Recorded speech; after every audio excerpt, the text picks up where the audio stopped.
Hej Annette, her er lige en lille video til Bjarne. Det første stykke her, det går i venstre let, Bjarne.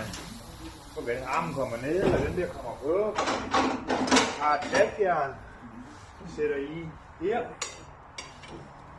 Trykker ned her, og trykker her. Og det går som bare derudad. Det er rigtig, rigtig nemt. Så er det her pæs her. Det er vel cirka ved at brække mig over. Der propper jeg den her ned i. Jeg skal ned i det nederste af dækket.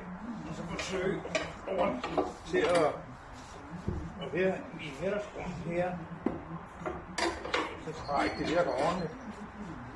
Er det sådan man gør? Man stikker den ned her, helt ned forbi begge kanter.